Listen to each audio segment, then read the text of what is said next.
Hello, everybody. I'm John O'Loughlin. Welcome to McDuff Lives, and thanks for joining me on a Thursday evening for a kind of special show. We are starting reading, and I'm not sure exactly how much I'm going to read of the book, The Wuhan Cover-Up by Robert F. Kennedy Jr., but it's really a big topic that a number of people have recommended to me that I read it. And so, for what it's worth, I'm going to be reading it cold. I have not read the book before.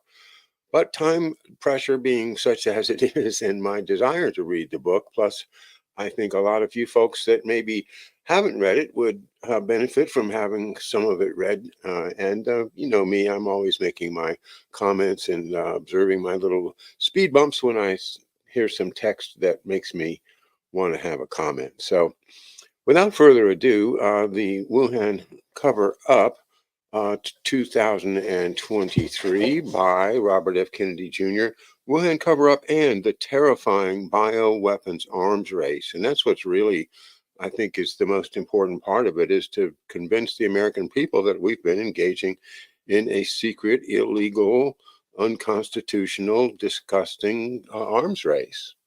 And I want to do my part to stop it.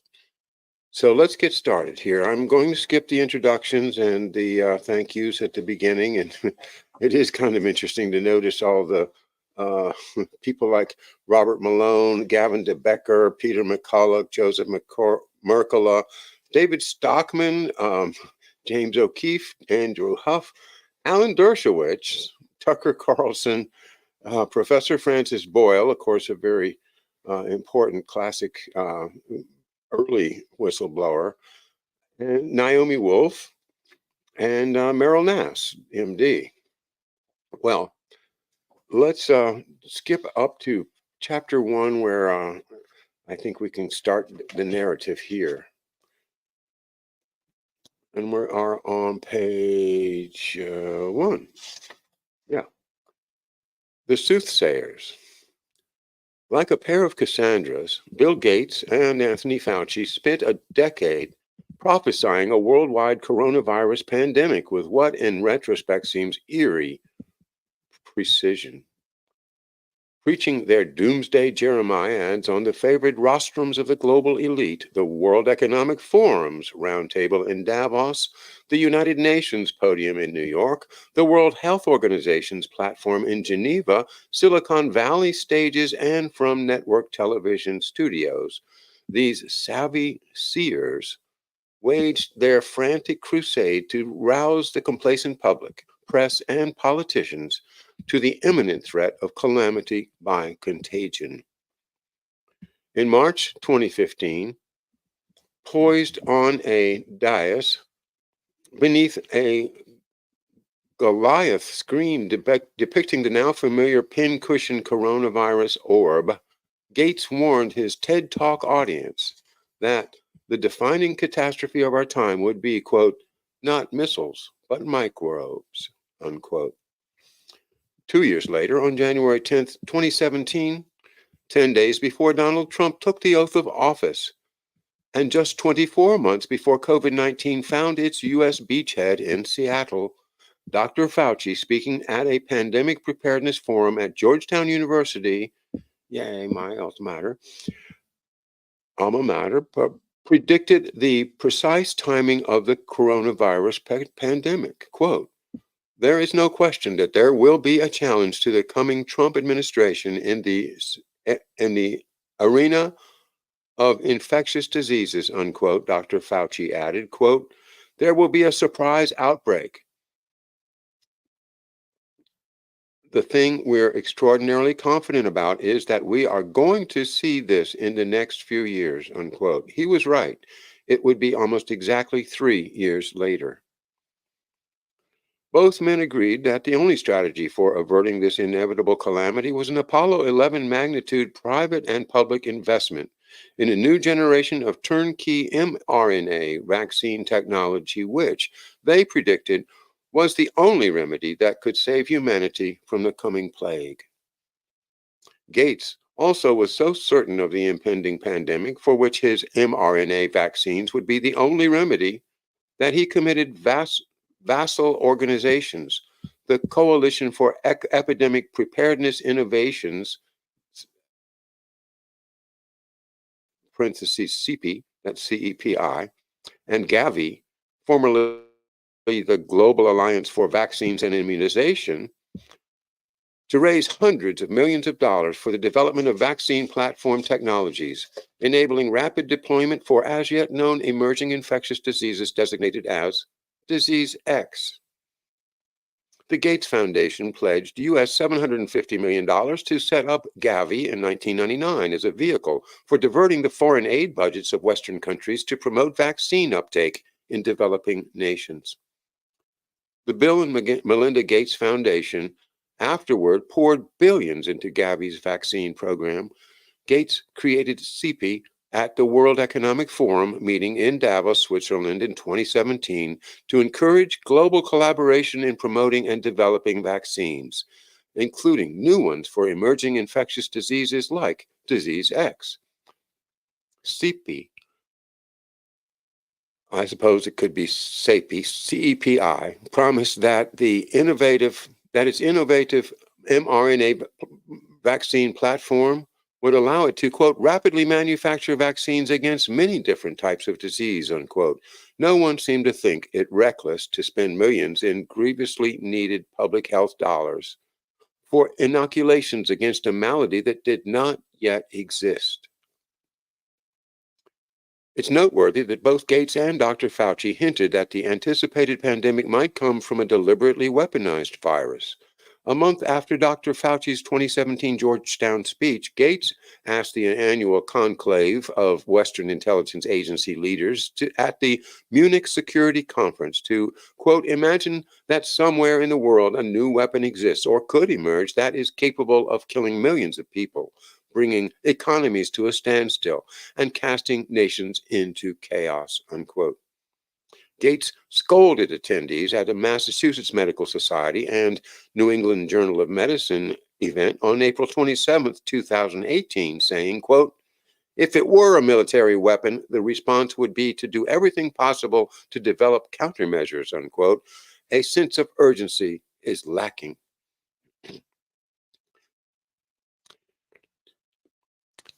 In March 2019, the Wuhan Institute of Virology's gain-of-function impresario, Shi Zhengli, aka Batwoman, and her colleagues forecast, quote, it is highly likely that future SARS or MERS-like coronavirus outbreaks will originate from bats, and there is an increased probability that this will occur in China, unquote. The peculiar accuracy of this prediction of an impending coronavirus pandemic was especially impressive since, in the recorded history of mankind, coronaviruses had never caused a pandemic.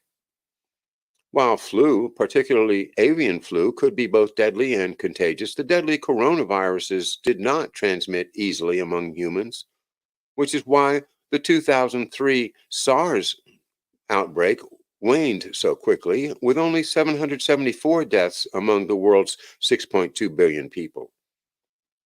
Furthermore, the US NIH had already identified numerous off-the-shelf remedies, including vitamin D, zinc, the antibiotic erythromycin, and hydrochloroquine, with devastating effectiveness against coronaviruses, both as prophylaxis and cure. Nevertheless, on March 28, 2019, 6 months before COVID-19 would ultimately kick in, the government-funded Cambridge, Massachusetts biotech startup Moderna amended its previously rejected patent application for its mRNA vaccine platform to seek federal patent approval for a coronavirus vaccine with renewed urgency. Moderna begged the U.S. Patent Office to act with alacrity, citing a concern for reemergence or a deliberate release of the SARS coronavirus.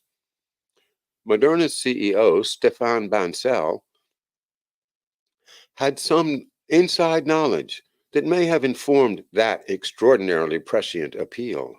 Bancel, as the former CEO of Mérieux, the French company that built the $44 million Wuhan Institute of Virology, a biosafety 4 BSL-4 lab, likely had insider knowledge of the lab's reported difficulties with the critical airflow system required to keep transmissible viruses from escaping. How could Bancel possibly know such inside details about the Wuhan lab? He was CEO of bioMérieux when it built the Wuhan lab, and Bancel had elsewhere demonstrated the same uncanny gift of foresight. In 2016, Moderna patented the general concept of using the spike protein in coronavirus vaccines. The world now knows that the spike protein is the basis of all U.S. vaccines designed to prevent COVID-19. A breathtaking pantheon of government allies and corporate titans had placed heavy bets on Moderna, a company with no marketable products and no record of ever having brought a single drug or device to successful approval. Its value seemed entirely dependent on the remote chance that a novel viral pandemic would emerge, and that its principal investors had the political clout to both create a humongous global market for its untested vaccine and suppress cheap and effective remedies with proven safety records. The U.S. government would ultimately commit nearly $10 billion to the young company. NIH claims part ownership of the Moderna patent. Bill Gates kicked in $20 million as early as 2016. Robert Kadlec was Trump's Assistant Secretary for Preparedness and Response of Health and Human Services and de facto supervisor of the Biomedical Advanced Research and Development Authority, BARDA, which invested an astonishing $955 million in the biotech startup. Michael Callahan, an influential CIA officer and director at the Pentagon's Defense Advanced Research Projects Agency, DARPA, had also contributed unknown millions to Moderna through DARPA when it was still developing an experimental vaccine platform awaiting a disease. In August 2020, Moderna informed Axios that 100% of its current funding was from the federal government. Collectively, Bill Gates and his U.S. government partners would eventually invest some $2.5 billion of taxpayer and, in the case of Gates's foundation, tax-deductible dollars in Moderna. Gates, Fauci, and Bancel were not the only prophets of panicky pandemic prognostications. Beginning in January 2019, 1 year before WHO declared a global emergency, other powerful actors with ties to big pharma and Western government agencies began taking actions that, in retrospect, appeared to be strangely prescient omens of the approaching COVID storm. That month, WHO, by then a vassal of the BMGF, issued the eyebrow-raising declaration that vaccine hesitancy, quote unquote, was one of the top 10 threats to public health, alongside AIDS, air pollution, and climate change, and ahead of cancer, dysentery, and malaria. WHO provided no scientific citation to support this declaration. Simultaneously, pharma-financed politicians launched a global campaign to make all vaccines mandatory and to abolish religious, philosophical, and medical exemptions to vaccines. Within weeks of WHO's pronouncement, legislatures in 50 U.S. states, the House of Representatives, and parliamentarians in countries across the globe had submitted hundreds of bills abolishing vaccine exemptions, compelling vaccines for school-aged children. The American Medical Association and American Academy of Pediatrics, influential trade organizations that rely heavily on pharmaceutical industry largesse, had fallen in line by 2016, issuing frantic calls for abolishing exemptions. NIH, The Center for Disease Control, CDC, and the pharmaceutical industry began pumping millions of dollars into propaganda and psychological warfare campaigns for promoting vaccines and overcoming vaccine hesitancy. In a modern iteration of the CIA mind control program, MK Ultra, federal health agencies and USAID funded the emergence of a cottage industry among university social scientists and physicians exploiting psychological warfare techniques for battling vaccine resistance. In February and March of 2019, the House Intelligence Committee's powerful chairman, Adam Schiff, sent letters to Facebook founder Mark Zuckerberg, Google CEO Sundar Pichai, and Amazon CEO Jeff Bezos, pressuring them to censor, quote, vaccine misinformation, unquote, on their respective platforms.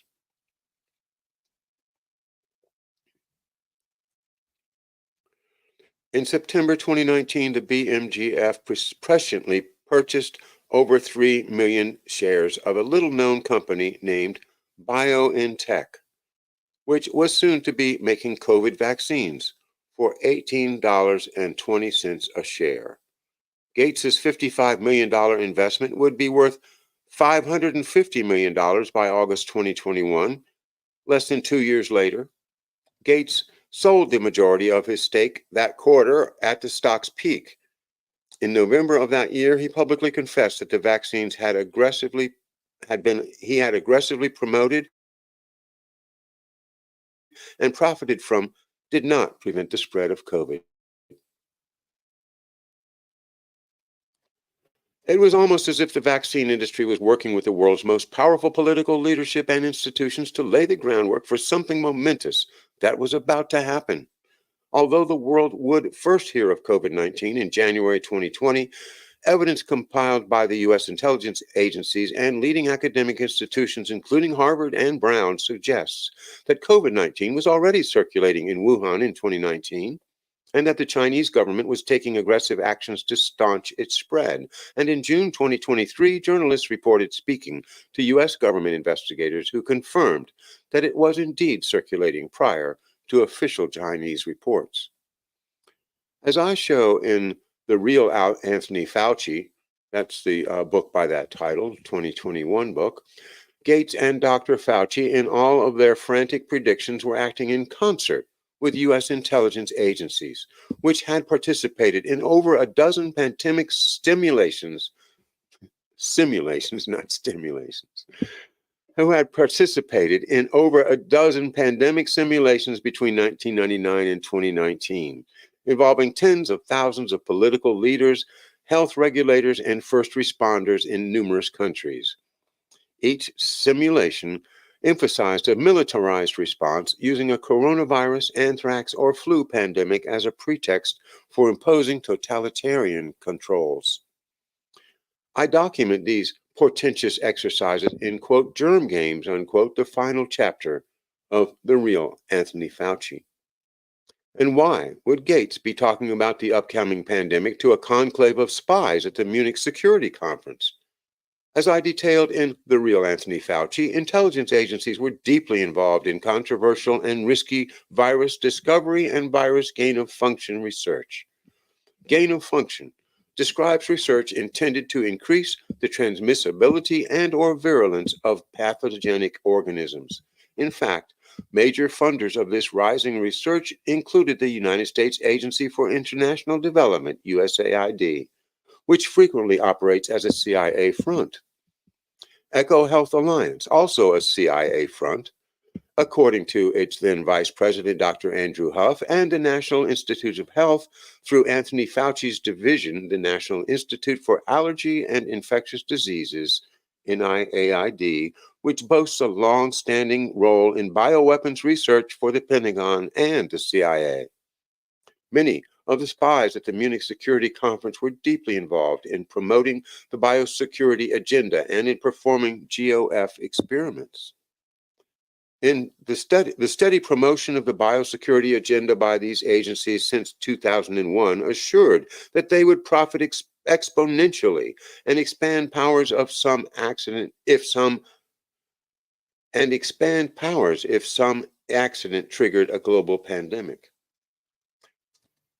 For 2 decades, the CIA had been preparing public officials and policymakers for this specific eventuality through a series of drills that embedded a response strategically calculated to increase the influence, authority, and reach of the security state. In October 2019, the month after COVID probably began circulating in Wuhan, and just a little over 2 months before the Chinese government notified the WHO that a coronavirus pneumonia was spreading person to person in China, Bill Gates and former CIA Deputy Director Avril Haines, soon to be Director of National Intelligence and President Joe Biden's chief coronavirus advisor, hosted a New York event simulating a global coronavirus pandemic that would kill 60 million people. They called this tabletop drill, quote, Event 201. The Johns Hopkins Center for Health Security sponsored Event 201 in partnership with the World Economic Forum and the BMGF. And that's the Bill and Melinda Gates Foundation, in case I didn't say that before, BMGF. China's Center for Disease Control Director George Gao and U.S. representatives from social and mainstream media and the pharmaceutical industry also participated. NIH and NIAID are the principal contributors to the Johns Hopkins Center, having donated a breathtaking $14 billion in grants since 1999. The BMGF founded the Bill and Melinda Gates Institute for Population and Reproductive Health at the Johns Hopkins University School of Public Health in 1999 and ponied up an astonishing $973 million to Johns Hopkins between 1997 and 2022. Organizers described swag bags containing a bristling coronavirus plush pillow, virtually identical in appearance to our artistic renditions of the COVID-19 virus. That week, the real pandemic coronavirus was already spreading across the planet as athletes returned home from the military World Games in Wuhan. Pardon me.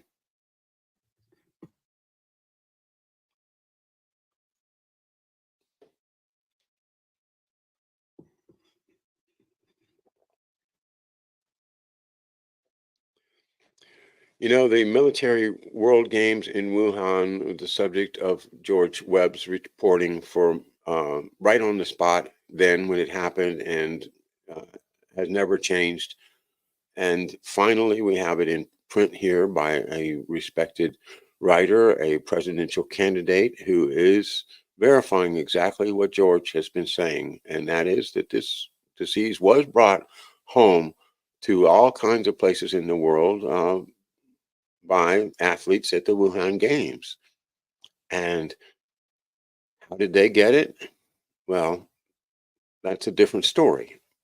Was it there already floating around in the air, or maybe it was intentionally seeded into some of the clothing, or perhaps aerosol spray when they were going through the lockers, or in some other way, this pre-existing disease infected lots of the athletes. And that's a story that George Webb told back in 2019, 2020. I think it was March of 2020 when we were working on it.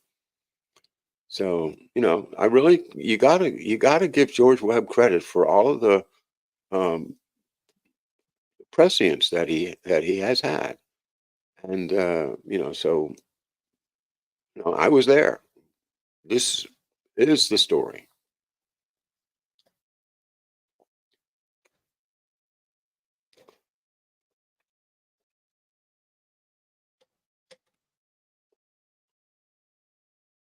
Event 201 was the fourth pandemic simulation by this group.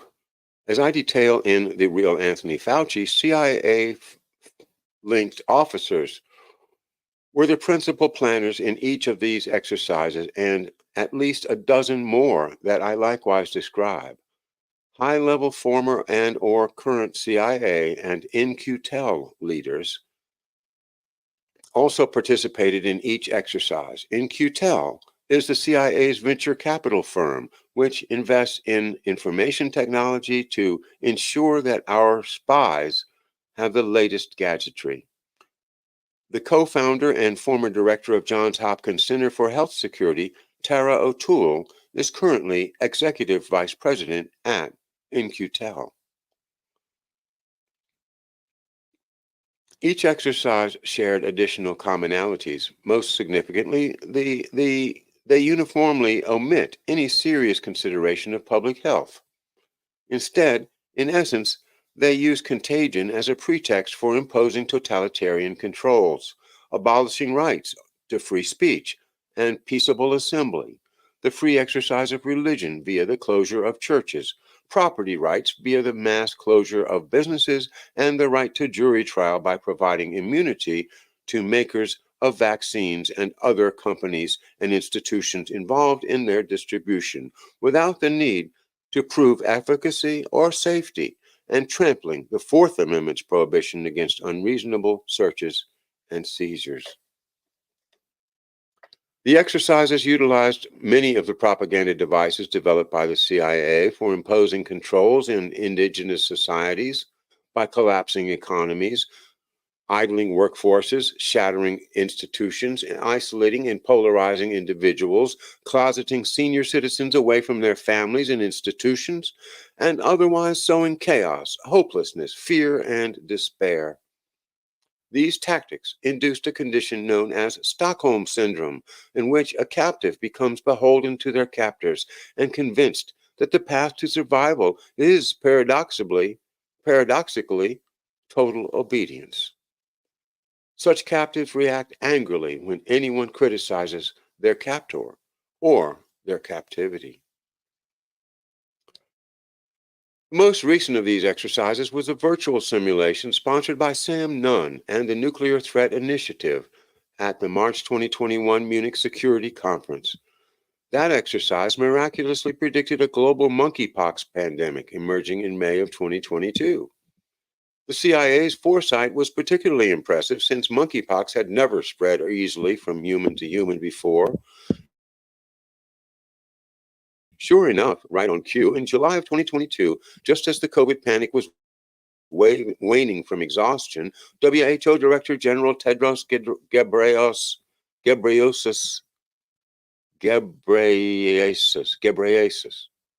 Sorry, guys, I had to practice. Tedros Ghebreyesus defied his own expert panel and declared monkeypox a public health emergency of international concern. That, of course, gets an acronym of PHEIC. The mainstream press barely noticed the CIA's remarkable ability to accurately predict the arrival of infectious contagions.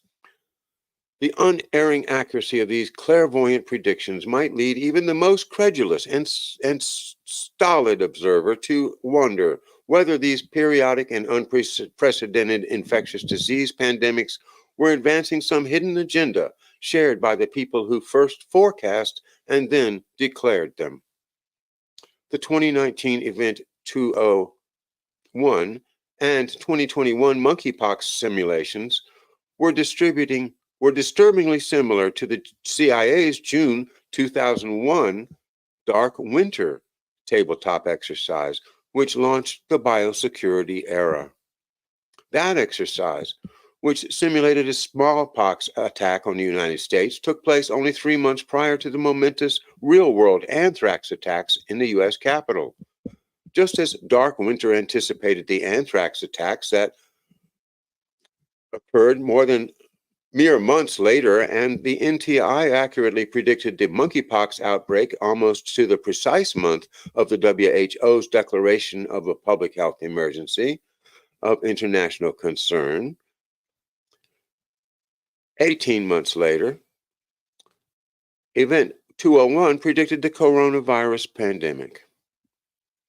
But perhaps more importantly, it also laid out the strategy for censoring public speculation that the pandemic may have originated as a lab leak. Now, just my comment, a lab leak can be an accident or a lab leak could be intentional. And it could be made it happen on purpose and it could have been let it happen on purpose. But whatever it was a violation of the BSL-4 guidelines and should never, ever have been allowed to happen. Well, if it was a lab leak.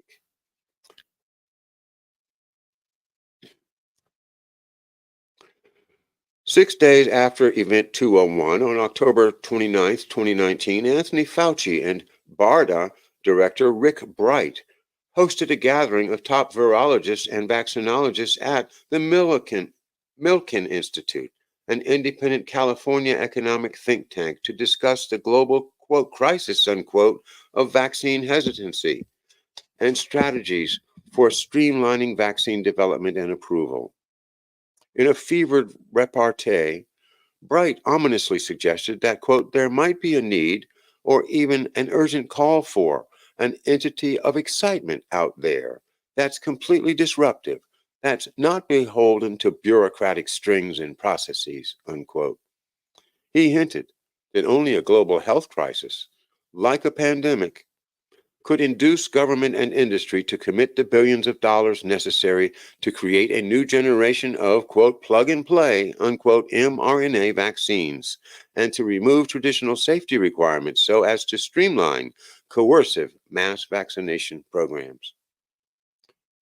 Situated at the fulcrum of the biosecurity cartel, Bright, an immunologist and vaccine researcher, worked at the CDC and the Influenza Division, Strain Surveillance Branch, from 2003 until 2006, where he played a key role in promoting Sir Jeremy Farrar's overhyped 2005 avian flu epidemic.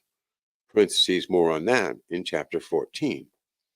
Before retiring to the private sector as a flu vaccine researcher for Novavax, he served as advisor to NIH, WHO, and the Department of Defense, specializing in vaccine and pandemic propaganda. Specializing in propaganda. What a life, huh? In 2008, he moved to the Program for Appropriate Technology and Health, PATH, and the BMGF, the Gates Foundation. An incident commander, he was responsible for, quote, countermeasures against Zika virus. He joined BARDA in 2010 and served as director from 2016 to 2020 before moving to NIH. President Joe Biden named him to his Coronavirus Advisory Board in November 2020. Bright earned his PhD at Emory and a degree in vaccinology at Foundation Mérieux, an institution associated with bioMérieux, the company that constructed the Wuhan lab.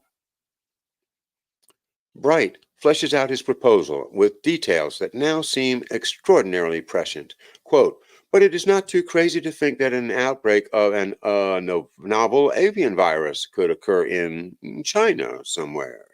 We could get the RNA sequence from that, beam it to a number of regional centers, if not local, if not even in your home at some point, and print those vaccines on a patch and self-administer, unquote. You remember that? I mean, this is, just my comment here. Do you remember that? The idea was if a new virus breaks out, they get a copy of it, they send it to the lab creates a computer model of it, and then the computer creates a vaccine, and they're done. I mean, it's done in seconds, and this is the technology that they're trying to sell. And the interesting, part about it is that that's an artificial process. And like J.J. Couey has, I think, brilliantly exposed, you can't expect these copies to be faithful copies of the original. They're going to deteriorate and deteriorate and deteriorate because it's single-stranded DNA. It's RNA. It's single. It doesn't have the double helix so it doesn't stay stable. I'm not a biologist. JJ is. Watch him. You'll see what I'm talking about. Or you could listen to my explanation of it on one of our podcasts that you can listen to over at Buzzsprout. Anyway, back to the book.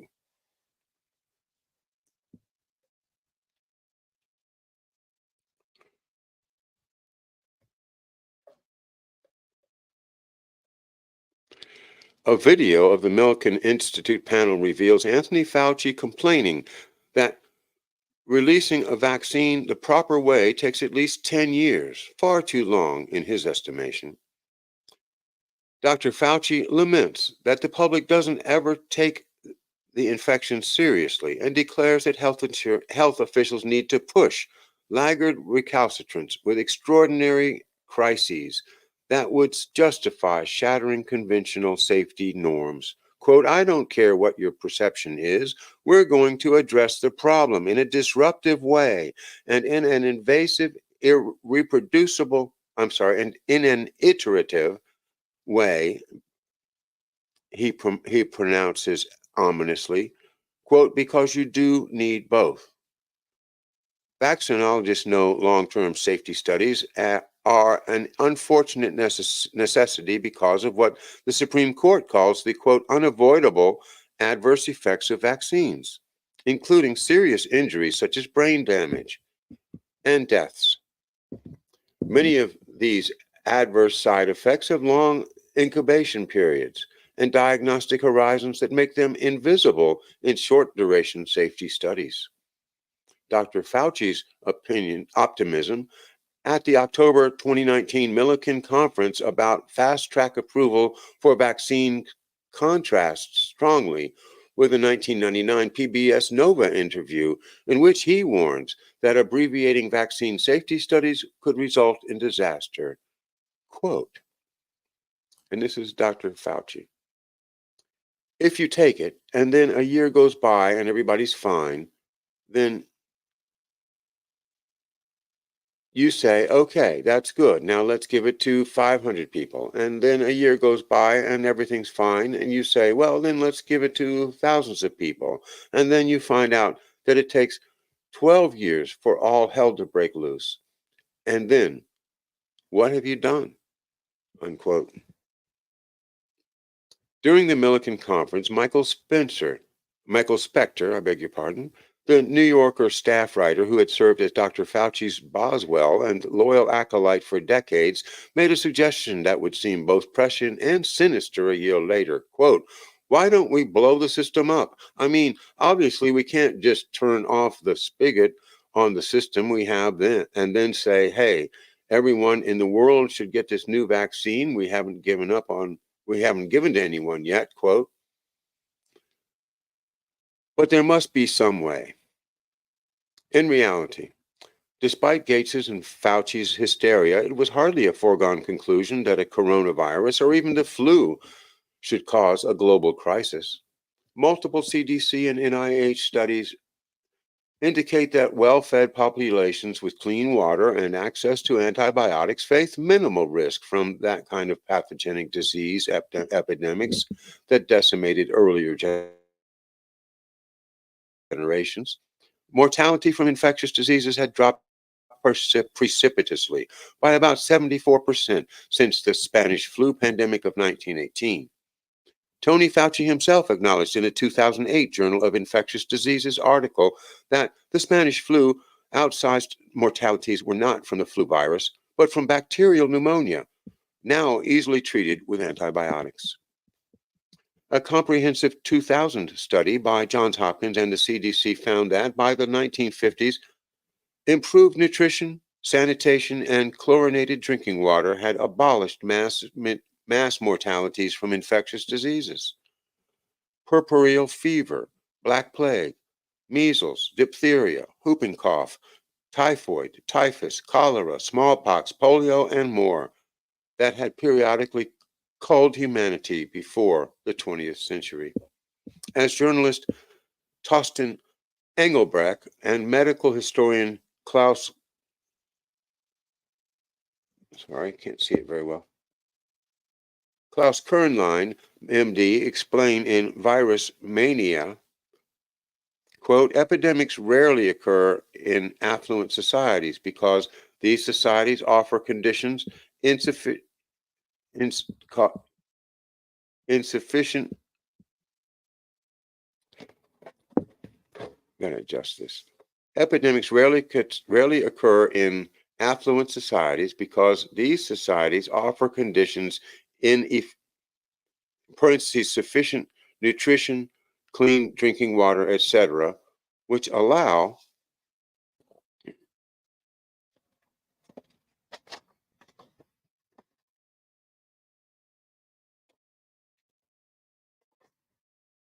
many people to keep their immune systems so fit that the microbes simply do not have a chance to multiply abnormally.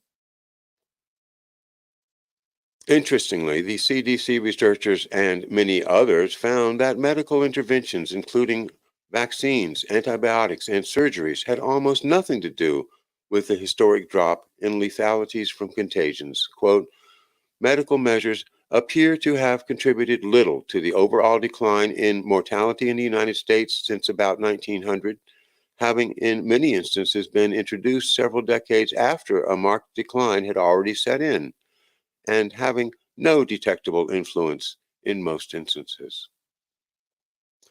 In the mid 1980s, infectious disease mortalities had plummeted so precipitously that the Reagan White House officials considered disbanding CDC.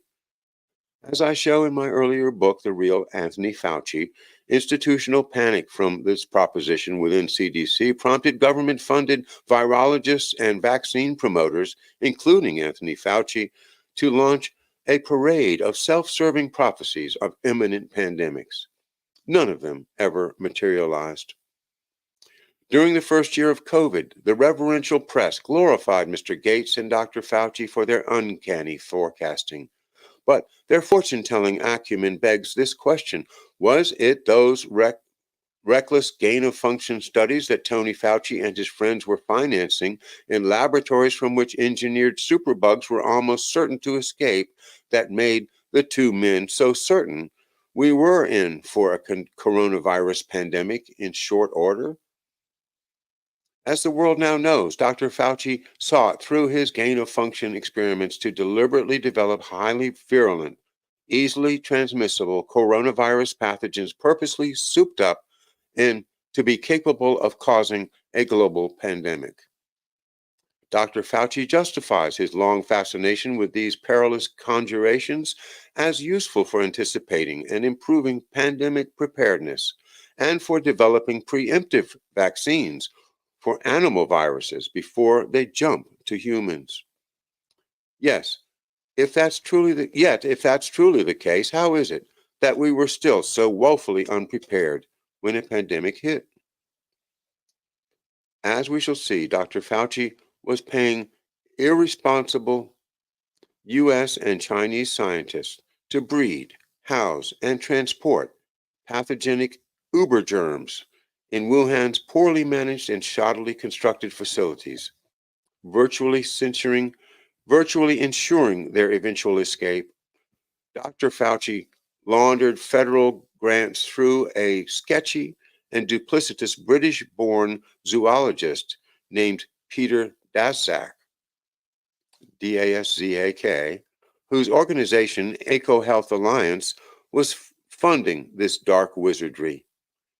Daszak and his EcoHealth comrades were funneling not just American taxpayer dollars, but U.S. proprietary bioweapons technology and intellectual property as well to Chinese scientists for the purpose of creating pandemic pathogens.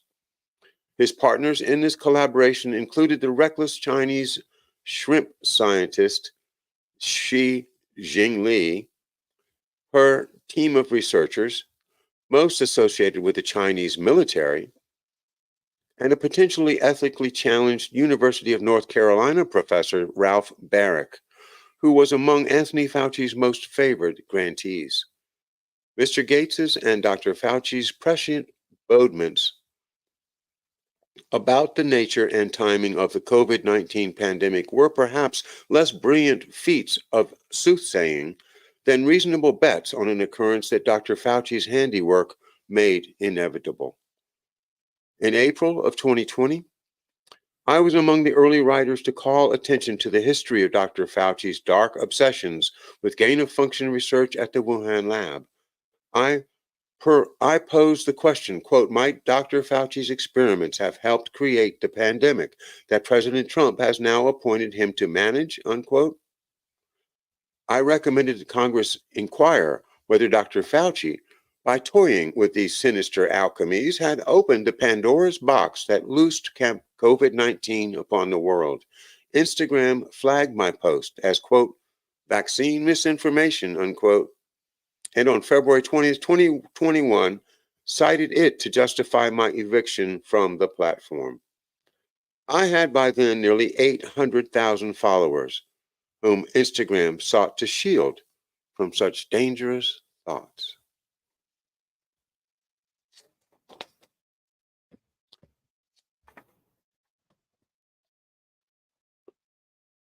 Okay, chapter 2 is called Bioweapons and American Values, and I look forward to sharing that with you next time. Thank you very much for being with me this evening, and that was quite an interesting characterization. The reckless Chinese shrimp scientist, Dr. Shi Zhengli. All right. I'll see you guys tomorrow morning, 11 a.m. Eastern time for McDuff's live chat. Please join me.